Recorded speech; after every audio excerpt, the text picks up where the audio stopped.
Hey yo, what's up? Papa Z is back. So another content na naman po tayo. So Papa Z, masipag na naman tayo kay mag-vlog-vlog. Ewan ko, naisipan ko mag-vlog-vlog na naman ulit. Pero kasi gusto ko lang talagang ituro sa inyo yung mga natutunan ko ng mga nakaraang taon kung bakit kahit papaano medyo gumaanggang yung buhay natin. So isa sa pinaka-budol ng buhay, mga ka-hunter, is yung tinuturo sa atin simula bata pa lang tayo na mag-aral kang mabuti, pagkatapos mo mag-aral, magtrabaho ka, mag-ipon ka para pagdating ng panahon, hindi ka mahirapan. Napakalaking budol niyan, mga hunter. Ako na nagsasabi sa inyo.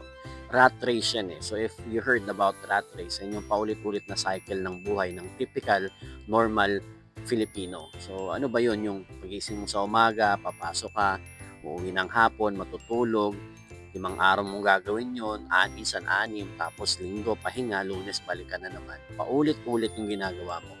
So ano mangyayari? Paulit-ulit yung resulta mo. So wag kang magtaka kung bakit walang nangyayari sa'yo kasi paulit-ulit yung ginagawa mo.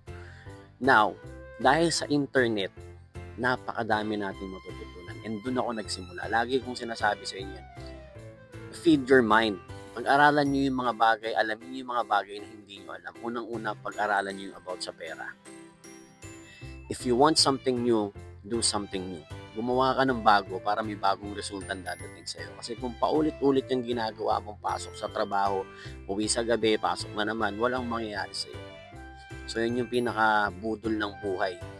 Kailangan mong kumawala dyan. Kailangan mong makita na madaling kumita ng pera. Madaling mag-generate ng pera. Ang problema lang is wala tayong alam. Hindi mo kasi alam yun, kaya nahihirapan ka. Andyan na lahat, sinusubo na sa atin ng internet yung mga dapat natin matutunan. Kaya kung ako sa'yo ka-hunter, mag-isip-isip ka. Kung ikaw yung taong parang napapagod ka na paulit-ulit yung ginagawa mo, parang ang hirap-hirap, masipag ka naman pero walang nangyayari, may mali na sa'yo. Alright? Diyan nagsimula si Papa Z. Inisip ko na, bakit ganito? Ba't parang masipag naman ako? Halos hindi na nga ako nagpapahinga pero walang nangyari.